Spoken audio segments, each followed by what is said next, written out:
마태복음 4장 18절로 25절.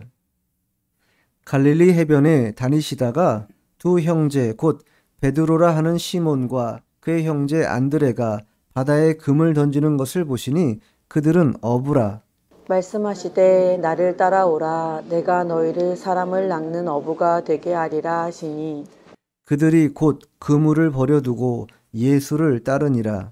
거기서 더 가시다가 다른 두 형제 곧 세베대의 아들 야고보와 그의 형제 요한이 그의 아버지 세베대와 함께 배에서 그물 깁는 것을 보시고 부르시니 그들이 곧 배와 아버지를 버려두고 예수를 따르니라.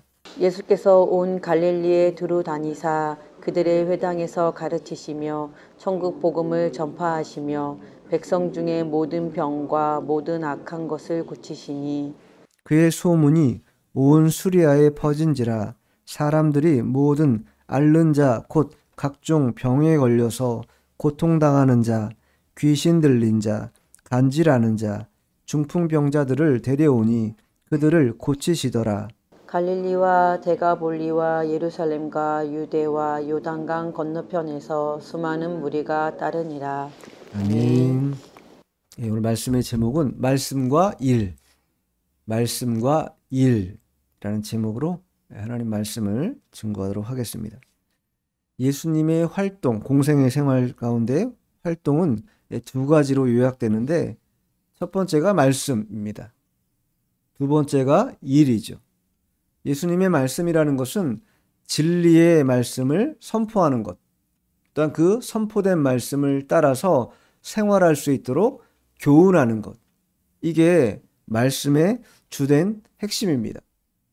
그리고 그 예수님의 일이라는 것은 오늘 본문에도 나오는 것처럼 각종 병든 자들, 또 고통받는 자들, 신음하는 자들을 고치시는 것. 그것이 예수님의 일이었습니다.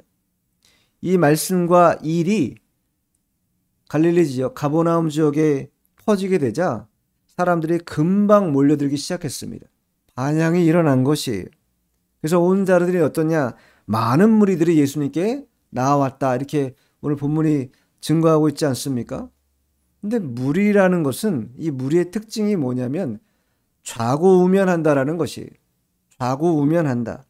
즉 돌아보고 곁눈질하는 그런 태도가 무리들의 모습이라는 것이 마치 롯의 아내가 세상을 뒤돌아봐서 소금 기둥이 된 것처럼 자신의 유불리를 따라서 곁눈질하고 돌아보는 이러한 특성이 바로 무리들의 모습입니다. 그래서 다윗의 말로 하면요, 뭐라고 말한 것이냐? 마음을 정하지 못한 상태다. 이렇게 말할 수 있습니다. 마음을 정하지 못하고 마음이 때로는 오른쪽으로 갔다가 또 어떤 상황에서는 왼쪽으로 갔다가 앞으로도 갔다가 뒤로도 갔다가 계속 움직이는 것. 그게 바로 마음을 정하지 못한 상태지요. 그래서 시편 108편 1절에 보면 다윗이 하나님이여 내 마음을 정하였사오니 내가 노래하며 나의 마음을 다하여 찬양하리로다. 이렇게 고백합니다. 자기의 마음을 정했다라는 거예요. 마음을 정한다라는 게 중요합니다. 왜냐하면 마음을 정하지 못하면 전심을 다하지 못해요. 마음을 정하지 못한 상태에서 마음을 100% 활용해서 주님 앞에 드릴 수 있는가? 드릴 수 없습니다. 그래서 다윗이 내 마음이 확정되었고 확정되었다 이렇게 고백하지 않습니까? 네. 확정되는 마음을 갖는 게 중요합니다. 그래야 전심이 나와요. 확정될 때 전심이 나온다. 확정이 안 되면 거기에 전심을 쏟아서 돼야 안 돼요. 일반적으로도. 되면 안 됩니다. 쏟았다가 실패할 확률이 높기 때문에 전심을 쏟을 수가 없어요. 어떤 면에서는 아주 개인주의적이고 이기적인 그런 특성을 그대로 잘 나타내 보여주죠. 실제로도 예수님께서 이 예루살렘 성에 들어갈 때 어땠습니까? 많은 무리들이 호산나 다윗의 왕이시여, 왕으로서 얼마나 추앙하고 예수님을 반겼습니까? 근데 채 며칠이 되지 못해서 어떻게 했어요? 돌을 던지면서 저자를 죽이라고 얼마나 핍박하며 예수님을 죽이는데 앞장선 자들입니까? 그들이 다 누구예요? 무리라는 거예요. 왜 그러한 행동, 정말로 이쪽 끝에서 이쪽 끝까지 행동을 다 할 수 있는가? 마음이 정해지지 않았기 때문이라는 거예요. 마음이 정해지지 않으면 이렇게 동분서주하고 아무리 분주하게 움직여도 마치 허황한 것처럼 한 게 없는 것 같은 그러한 상태가 계속 된다라는 거예요. 그래서 오늘 본문은 그러한 의미에서 제자들을 예수님이 선발하는데 오늘은 특별히 12제자 가운데 4명의 제자의 모습, 가장 예수님을 잘 따랐던 제자들 4명의 그 제자들을 부르시는 그런 모습을 통해서 우리들에게 마음을 정한 자들, 주님을 따르는 제자들이라면 마음을 정해서 전심을 다하여 그 주님의 일에 협력해야 함을 우리에게 잘 보여주고 있습니다. 자, 18절, 19절 두 절 읽어보죠. 본문 18, 19 시작. 갈릴리 해변에 다니시다가 두 형제 곧 베드로라 하는 시몬과 그의 형제 안드레가 바다에 그물 던지는 것을 보시니 그들은 어부라. 말씀하시되 나를 따라오라. 내가 너희를 사람을 낚는 어부가 되게 하리라 하시니. 네. 여기 오늘 본문에 베드로라 하는 시몬, 즉 베드로죠. 베드로와 그의 형제 안드레가 나옵니다. 이 두 사람은 12명 제자들 가운데 가장 큰 수제자 같은 사람이 베드로 아니겠습니까? 어쨌든 예수님의 크신 선택의 은총을 받은 자들이다. 그러니까 그들이 예수님을 선택한 게 아니라 예수님이 그들을 선택했다라는 거예요. 우리도 마찬가지입니다. 우리가 예수님을 선택한 게 아니라 예수님이 우리를 선택해 주셨다. 그게 얼마나 큰 은혜인지 모릅니다. 선택받았다라는 것은 목적이 있다라는 것이에요. 주님의 뜻이 있는 것입니다. 그 뜻이 뭐예요? 사람을 낚는 어부가 되는 것. 사람을 낚는 어부가 되는 것이 제자를 선택한 주님의 목적이라는 거예요. 고기를 잡는 일이 바로 어부들의 생업이었습니다. 그 생업이 바로 베드로와 안드레의 주 일이었어요. 그런데 이제 예수님께서 사람을 낚는 어부가 되게 하겠다. 사람을 낚는 어부. 이게 뭡니까? 사명을 준 거 아니겠습니까? 이제 사람을 하나님의 나라로 인도하는 그런 일을 할 수 있는 사명자로 우리를 불렀다라는 거예요. 왜 그렇게 사람들을 주님의 나라로 불러야 되겠습니까? 놔두면 어떻게 돼요? 놔두면 영벌이기 때문이에요. 놔두면 지옥에 떨어지기 때문입니다. 놔두면 영원한 형벌 가운데 빠지기 때문이에요. 그래서 예수 복음을 전해서 그들에게 하나님의 나라가 가까이 왔으니 회개하고 마음을 돌이켜 예수를 믿어라, 이렇게 선포하고 있는 것입니다. 2000년이 지난 오늘날도 마찬가지예요. 많은 무사람들에게 회개하고 마음을 돌이켜 예수를 믿고 구원받고 천국 생활하라고 선포하는 자들이 누굽니까? 바로 우리들이라는 것이, 그 일을 하도록 하기 위해서 우리를 불렀다라는 거예요. 그래서 예수님이 베드로와 안드로에게 너희가 사람을 낚는 어부가 되게 하겠다. 이 누가복음 5장 10절에는요 다르게 표현합니다.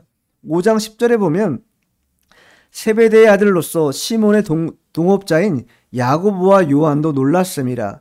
예수께서 시몬에게 이르시되 무서워하지 말라. 이제 후로는 내가 사람을 취하리라 하시니. 즉 사람을 취한다라는 거. 취한다.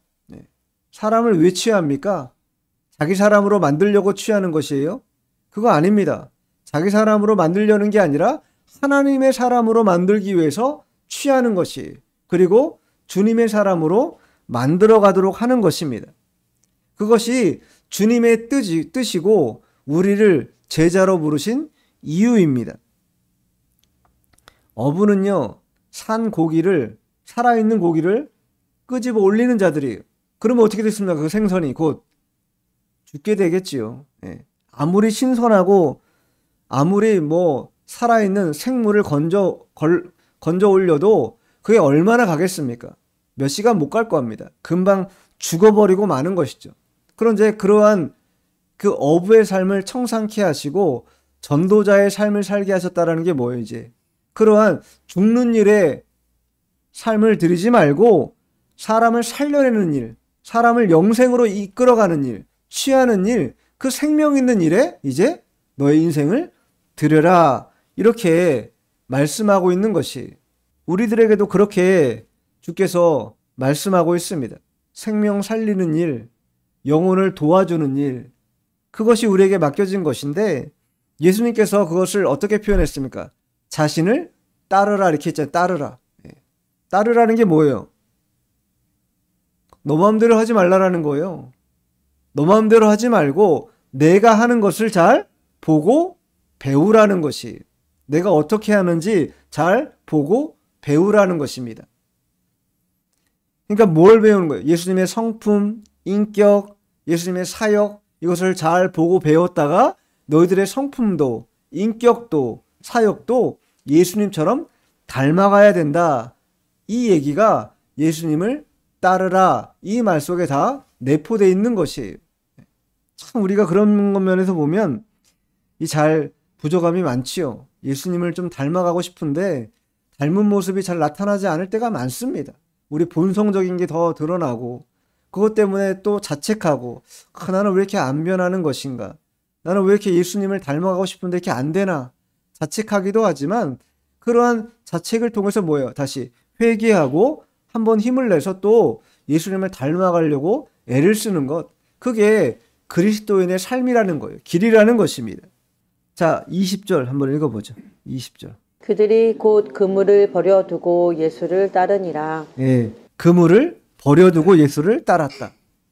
아니, 갑자기 일하는 사람이 금을 버려두고 예수님을 따랐다라는 건 그만큼 예수님의 말씀에 뭐가 있었다라는 거예요. 신뢰가 있었다. 예, 믿을만 했다라는 거예요. 뭔지 모르겠는데 저분 말씀이면 뭔가 이루어질 것 같다. 그런 신뢰와 믿음이 그 속에 담겨져 있기 때문에 다 모든 걸 청산하고 예수님을 따른 거 아니겠습니까? 근데 예수님이 따르라고 할 때 제자들에게 나를 잘 따르면은 내일부터는 이런 스케줄이 있어. 이렇게 잘 하면 돼. 그렇게 하고 따르라고 하신 게 아니잖아요. 구체적으로 알려준 거 하나 없습니다. 아무것도 알림을 주지 않았어요. 그냥 무작정 나를 따르라. 그냥 따른 거예요. 무슨 일이 벌어질지 몰라요.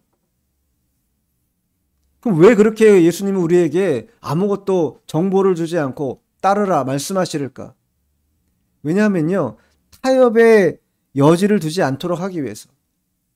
뭔가 노티스를, 즉 알림을 주면요, 그 알림 사항을 내가 마음에 딱 보면서 이건 돼 안 돼 판단이 생긴다라는 거예요. 여러 가지 속된 말로 잰다라는 거. 요건 할까 말까? 요건 해도 될까 안 해도 될까? 재는 마음이 들어온다라는 거예요. 그게 뭡니까? 타협이라는 거예요. 타협.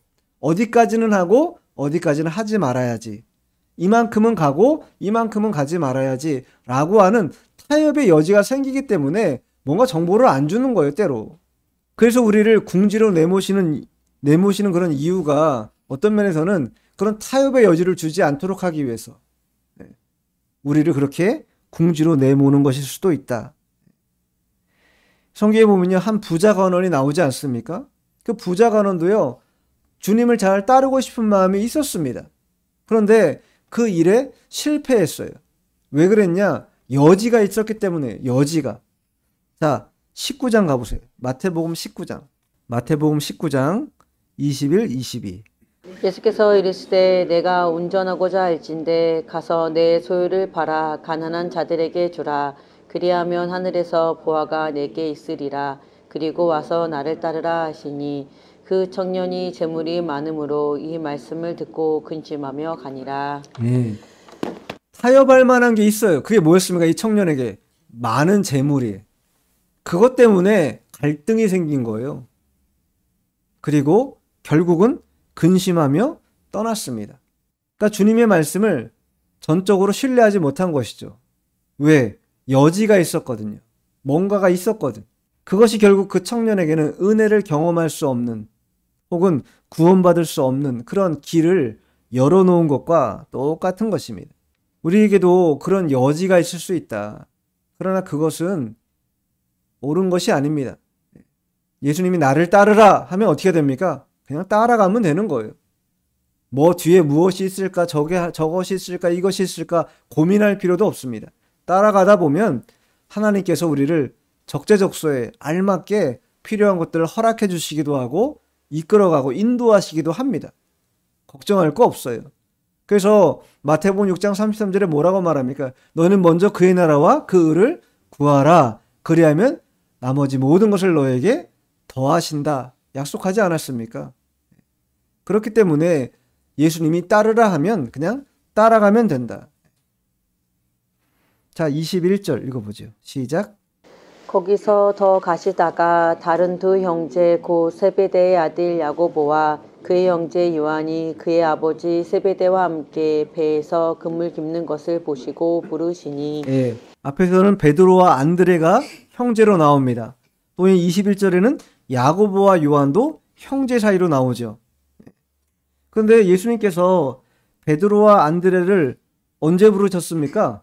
시몬과 그의 형제 안드레가 바다에 금을 던지는 것을 보시고, 금을 던지는 것을 보고 누구를 불렀다라는 거예요? 베드로와 안드레를 불렀다. 자, 금방 읽은 21절에 이 야고보와 요한을 언제 불렀어요? 배에서 금을 깁는 것을 보시고, 베드로와 안드레는 금을 던지는 걸 보고 그들을 불렀고, 이 야고보와 요한은 금을 깁는 것을 보시고 또 그들을 불렀다. 이 얘기가 뭡니까? 그들이요, 성실하게 자신의 현장에서 충성스럽게 열심을 다하는 그 현장에서 그들을 뭐 했다라는 거예요? 불렀다라는 거예요. 생각해 보십시오. 그때 당시에 베드로와 요한, 또 야고보, 안드레뿐만 아니라 많은 어부들이 있었을 거고 많은 청년들이 그 자리에 있었을 겁니다. 그 바닷가의 언저리에. 그러면 그들 가운데 뭐 여러 사람들이 있었겠죠. 근데 유독 열심히 성실하게 일하고 있는 베드로와 안드레, 야고보와 요한, 이들을 특정해서 불렀다라는 거예요. 현장에서 불렀다라는 거예요. 최선을 다하고 열심을 다하는, 자기의 현장에서 열심을 다하고 있는 그 사람들을 예수님께서 부르셨다. 여기서 의미하는 바가 상당히 크다라는 것이, 하나님의 복음을 전하는 그런 제자를 자처한다면 이 성실의 면에서 하나님의 어떤 그런 마음에 합한 그러한 성실도를 가지고 있어야 된다. 게으르고 나태해가지고 어떻게, 세상 일도 게으르고 나태하면 하기 힘듭니다. 근데 게으르고 나태해가지고 어떻게 주의 일을 감당할 수 있겠어요? 결코 주의 일을 감당하기 어렵다라는 거예요. 이 세상에서 가장 스트레스 많이 받는 직업이 어떤 직업입니까? 뭐 여러 직업, 물론 다 각자가 다 다를 수 있겠죠. 근데 목회자만큼 이게 참 스트레스가 많은 직업이 없다. 또 복음을 전하는 복음 전도자들 또한 그 여러 가지 마음에 어려움이 있는 게 사실입니다. 그럴 수밖에 없는 게, 이 한 사람에게 복음을 전한다고 해서 이 사람이 금방 찰떡같이 알아듣고 복음을 받아들이고 그러면 얼마나 좋겠어요. 근데 우리가 다 복음 전해보지만 한번 복음 전하면요, 쉽지가 않다라는 거예요. 쑥쑥쑥 잘하면 좋겠는데 잘하는 경우가 별로 없어요. 공을 들이고 시간을 들이고 눈물을 흘리고 기도하고 수고를 다 해도 참 한 사람의 온전한 그리스도인을 만들어가는 게 참 어려운 일이 아닐 수 없어요. 힘이 드는 일입니다. 그러니 이거를 뭐 이거 해가지고 뭐가 사람들에게 칭찬받는 일이기를 합니까? 그렇게 해서 뭐 돈이 나오는 일이기를 합니까? 나에게 뭔 도움이 돼요? 세상 안 믿는 사람들 입장에서 보면 목회자만큼 한심한 직업이 없어. 뭐 하는 짓인가? 돈이 나오나 저게 뭘 하는 건지 도대체 알 수 없는 일을 하는 거예요. 그들이 볼 때는. 그렇지만 하나님의 뜻은 그렇지 않다라는 거 아닙니까? 한 영혼이 뭐예요? 천하보다도 귀한 게 아버지의 마음이라는 거예요. 그렇기 때문에 그 한 영혼이 바르고 참되게 주님을 영접하는 것, 그거 하나만큼 기쁜 게 없는 것입니다. 목회자들은. 그래서 잘 자라주면요, 제일 기뻐요. 다른 거 하나도 없고 예수 믿고 그냥 잘 예수를 잘 믿고 말씀대로 잘 살아주면요, 그것만큼 뿌듯하고 기쁜 게 없어요. 마치 이 장군들이 별달 때 뿌듯하다고 하잖아요. 마치 그런 느낌이야. 별단 느낌이야. 마치 별을 막 몇 개씩 달고 있는 그런 느낌이에요. 한 영혼이 막 잘 자라주면. 그런데 반대로 막 애를 쏟는데 잘 안 자라. 너무 막 상심이 되고 고통스럽고 안타깝고 혼자 눈물을 흘리고 기도하고 내가 왜 이렇게 부족해가지고 내가 부족해서 안 되는 건가. 여러 가지 많은 마음을 갖고 씨름하게 된다라는 거예요. 그런 고통의 문제들이 다 목회자들에게 있습니다. 바울도 그래서 갈라디아서 한번 찾아보죠. 갈라디아서 보면 갈라디아서 4장 19절입니다. 나의 자녀들아 너희 속에 그리스도의 형상을 이루기까지 다시 너희를 위하여 해산하는 수고를 하노니. 다시 해산하는 수고를 한다. 엄마들이 아이 낳을 때 얼마나 큰 고통입니까? 이 세상에서 가장 큰 고통이라고 말하잖아요. 한 영혼을 그리스도 안에서 예수님의 형상으로 닮아가도록 만드는 일이 그와 같다라는 거예요. 그만큼 힘들고 어렵다. 예.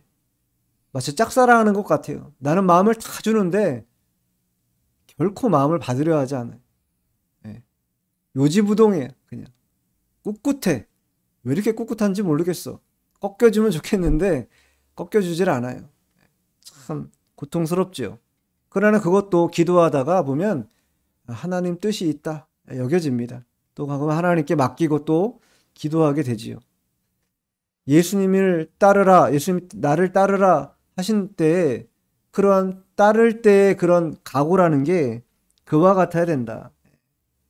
온전한 주님의 뜻을 받들어서 희생하려는 각오를 가지고 뒤따라야 하는 것입니다. 자, 22절 읽어보죠. 본문 돌아와서 22절. 그들이 곧 배와 아버지를 버려두고 예수를 따르니라. 예. 그들이 누굽니까? 야고보와 요한이죠. 아버지를 버려두고 예수를 따르니라.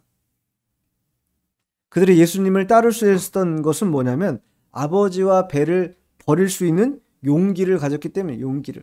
이 혈연 관계를 끊는다는 건요 쉬운 일이 아닙니다. 사실. 그런데 이 야고보와 요한이 뭐 끊었다기보다 철저하게 이제 우선순위를 아버지가 아닌 예수님을 따르는 것에 포커스를 이제 맞췄다라는 거 아니겠습니까? 월요일부터 이제 임시공휴일이 정해졌기 때문에 연휴가 시작되는데 설 연휴에는 이제 제사들 지내고 차례들 지내는 그런 가정들이 많습니다. 예수 믿는 사람들은 철저하게 그런 부분에서 금해야 한다. 다른 건 무례하게 하라는 게 아니라 다른 건 다 해도 제사는 못 지내겠다. 제사는 드릴 수가 없다. 내 신앙 양심이 나는 그것을 받아들일 수 없다. 이렇게 담대하게 선포해야 된다라는 거예요. 근데 혈연 관계라는 게 진득하게 얽혀 있으면은 이거 못하는 경우가 많다라는 거예요. 그럼 이거 못하면요 온전한 신앙으로 나아갈 수가 없어요. 자리 잡을 수 없다라는 거예요. 혁신이 필요해요. 혁신이. 깨는 게 필요하다라는 거예요. 깨고 새롭게 만들어 가야 된다라는 거예요. 근데 이걸 못하기 때문에 그냥 한 번만 그냥 눈 감고 한 번 하면 되겠지. 다니엘이 보면요. 다니엘은 어땠습니까? 다니엘을 고소하려고 하는 이 작자들이 고소할 틈을 안 보이니까 왕에게 얘기를 하는 거예요. 앞으로 한 달 동안 30일 동안 왕 이외에 어떠한 신에게 절하는 자가 있다면 사자굴에 던지는 그런 금령을 내리셔서 그러니까 왕이 어떻게 합니까? 실제로 금령을 내립니다. 그 금령을 다니엘도 다 들었어요. 그럼에도 불구하고 그가 어떻게 했습니까? 자기 집에 가서 예루살렘을 향해서 창문을 열고 창문을 열었다는 게 뭡니까? 사람들이 다 보라는 거예요. 내가 어떠한 삶을 사는지 내가 누구를 섬기는지 하루 3번 규칙적으로 하나님 앞에 기도하는 그런 생활을 하지 않았습니까? 그것 때문에 실제로 사자굴에 던져지는 어려움을 당하지만 하나님께서 사자의 입을 봉하셔가지고 다니엘이 사자굴에서 살아나는 놀라운 역사가 나타나잖아요. 다리오 왕이 얼마나 그것 때문에 기뻐합니까? 그러한 내용이 왜 성경에 기술되어 있는 이유가 뭐겠어요? 함부로 절하면 안 된다라는 거예요. 하나님 이외에. 명절이기 때문에 조상들에게 하는 거는 괜찮다고. 그런 게 없습니다. 철저하게 금하도록 생명을 바쳐서라도 금하는 것이 아버지의 뜻이라는 거예요. 그렇다면 결코 여기에 자기의 마음을 빼앗겨서는 안 된다. 하지 않는 것은 하지 않겠다고 단호하게 얘기하고 금할 때에 마음의 용기가 생기는 거예요. 그럴 때 뭐가 생깁니까? 예수님을 따라갈 수 있는 마음이 생기는 겁니다. 우유부단하고 잘 하지 않으려 하면 결코 할 수 없다라는 거예요. 이 야고보와 요한도 만일 이런 혈연 관계라고 하는 기존 질서, 이 순응하는 그런 질서의 틀을 깨지 않았다면 그들도 어떻겠습니까? 예수님의 부르심에 반응하지 않았을 거예요. 따라가지 않았을 겁니다. 근데 어떻게 한 겁니까? 그런 모든 것들을 다 끊어내고 따라간 거 아니겠어요?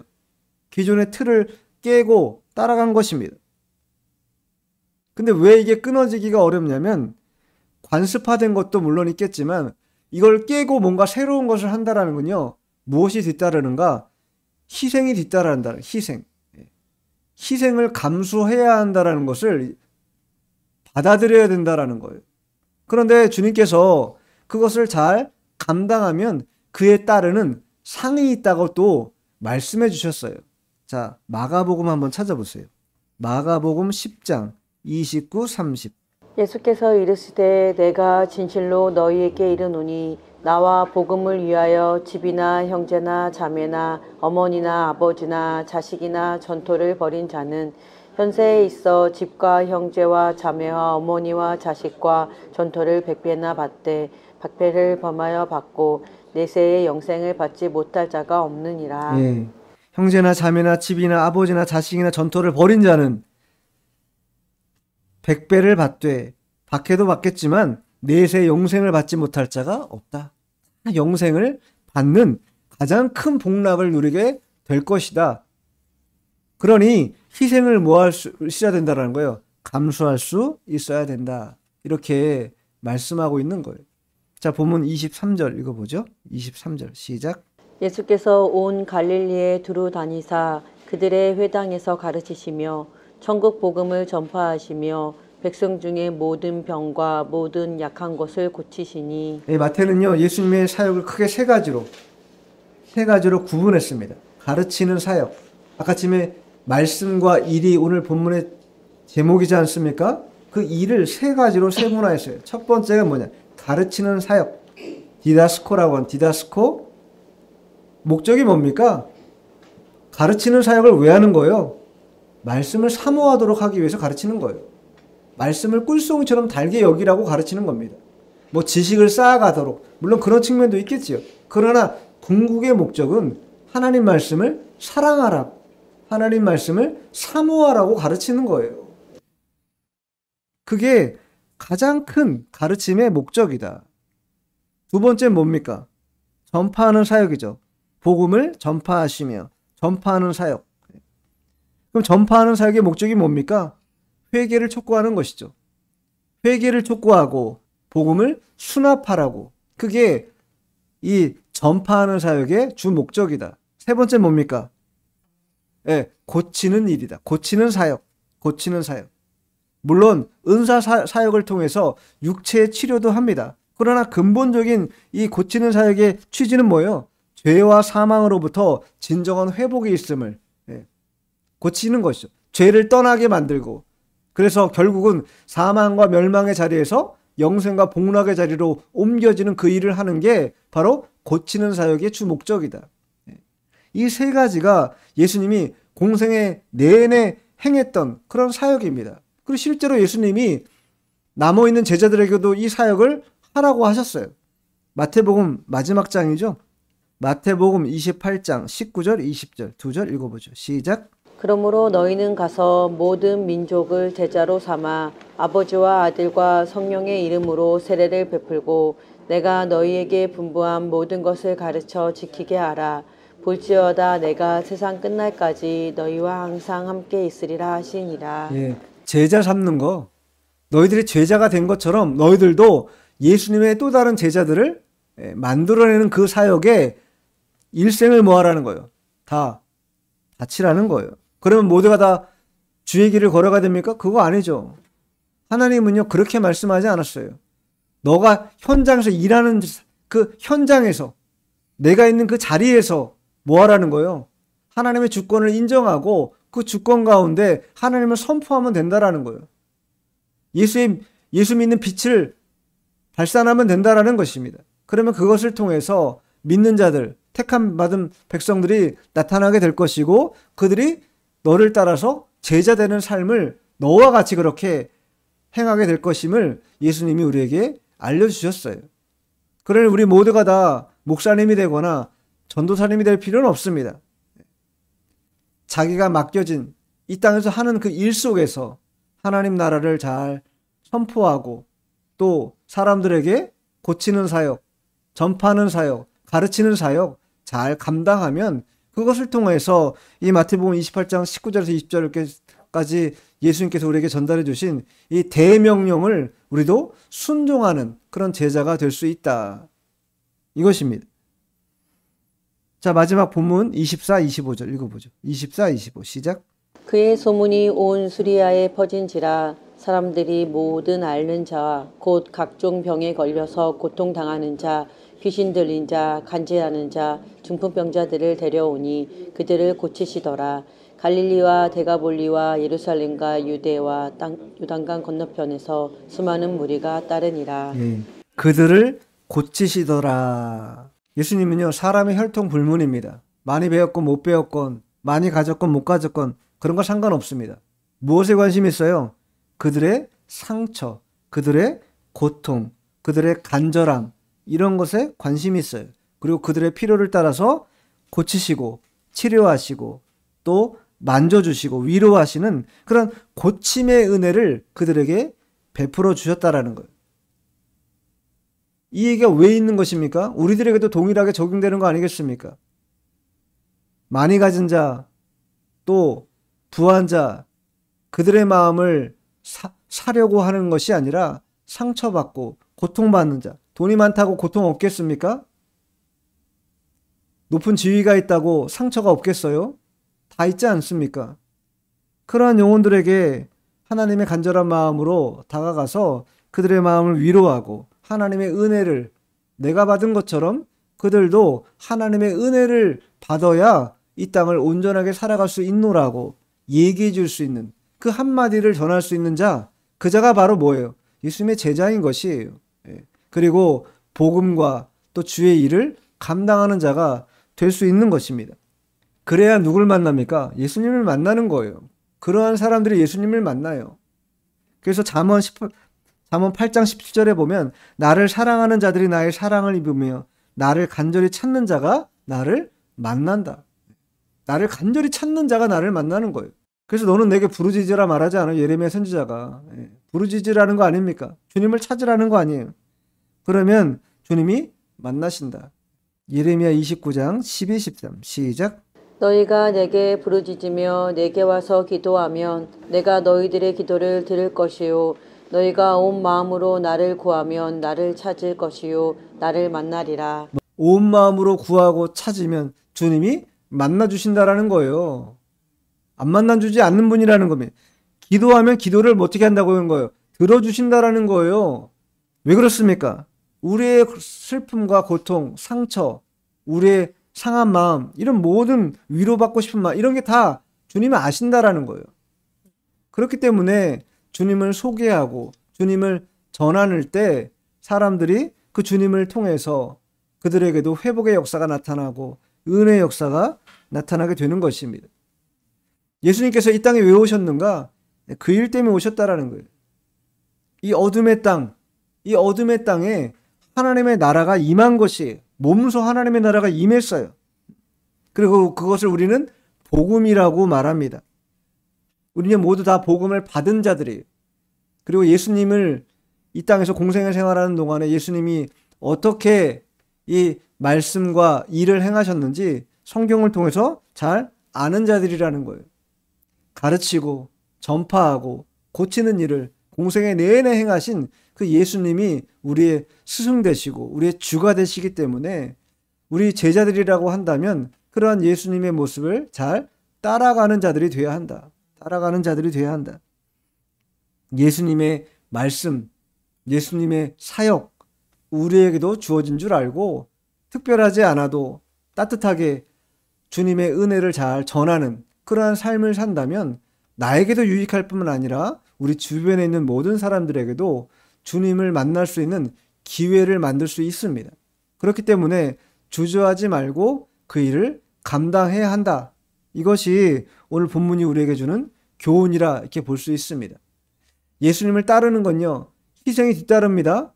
그러나 희생만 있는 게 아니라 영광 또한 있다라는 것을 우리가 알고 주님을 따라가는, 그래서 말씀과 일에 능통한 그런 자들이 되어야 되겠습니다. 기도하겠습니다.